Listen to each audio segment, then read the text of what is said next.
نبی پاک علیہ السلام کا انداز کیا تھا کہ بی بی فاطمہ بیٹی ہیں، آج بیٹی کی ولادت پر لوگوں کے منہ پڑ جاتے ہیں، طبیعت خراب ہو جاتی ہے، بیٹی کو بوجھ سمجھتے ہیں کہ یا اللہ یہ ہو گئی اب پتہ نہیں کیا ہوگا۔ ارے اللہ کے بندو ابھی تو پیدا ہوئی ہے، ابھی سے شادی کی فکر؟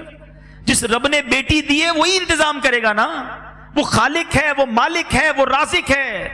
نبی پاک علیہ السلام فرماتے ہیں جس کا مضمون ہے کہ جس کی 3 بیٹیاں ہوں اور اس کی اچھی پرورش کرے اور ان کو اچھی طریقے سے پال پوس کر بڑا کر کے ان کا رشتہ کر دے، اللہ کریم ان 3 بچیوں کے بدلے اس کے والدین کو جنت عطا فرمائے گا، جنت واجب ہو جائے گی۔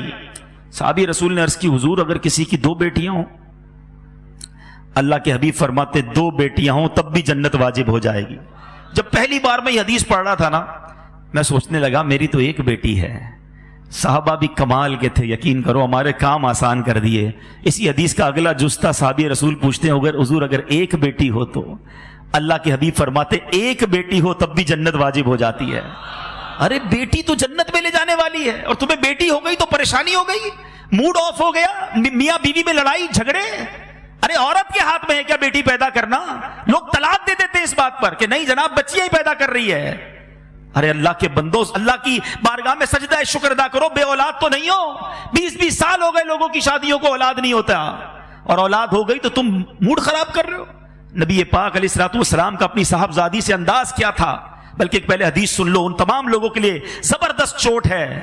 اللہ کے حبیب فرماتے بیٹیوں کو برا نہ کہو، حدیث پاک کا مضمون ہے بیٹیوں کو برا نہ کہو کہ بے شک میں بھی بیٹیوں والا ہوں۔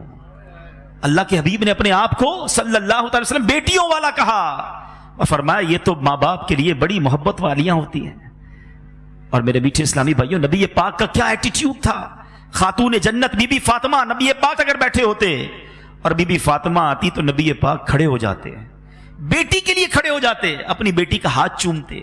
جدھر نبی پاک بیٹھے ہوتے ادھر بی بی فاطمہ کو بٹھاتے اپنی جگہ پر، اور جب نبی پاک بی بی فاطمہ کے پاس جاتے بی بی فاطمہ کھڑی ہو جاتی ہیں، پیارے آقا کا ہاتھ چومتی اور اپنی جگہ بٹھاتی۔